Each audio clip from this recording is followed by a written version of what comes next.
नदीम की रिपोर्ट के मुताबिक नायब वज़ीर आज़म और वज़ीर ख़ारजा सेनेटर मोहम्मद इसाक डार ने चीनी एसोसिएशंस, चैम्बर्स ऑफ कॉमर्स और कारोबारी इदारों के नुमाइंदों के साथ एक पुरकशिश गुफ्तगू में शिरकत की, जिसमें इक़्तिसादी ताउन को बढ़ाने और तजारती ताल्लुकात को मजबूत बनाने पर तवज्जो मरकूज।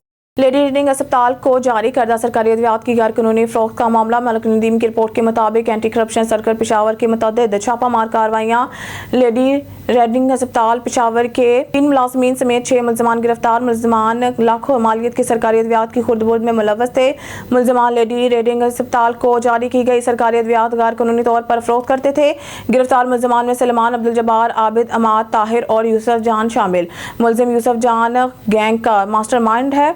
मुलजिम सलमान, अब्दुल जब्बार और आबिद लेडी रीडिंग अस्पताल में बतौर टेक्नीशियन ड्यूटी सर अंजाम दे रहे थे। मुलजमान की निशानदेही पर पेशावर के मुख्तलिफ प्राइवेट अस्पतालों में छापे मारे गए। मलिक नदीम की रिपोर्ट के मुताबिक आज इस्लामाबाद सैयद अली नासिर रिजवी ने अपने दफ्तर में अर्दर रूम का इनेकाद किया। पुलिस अफराद के अर्ज और मरूजात सुनी और मुनासिब अहकाम जारी किए।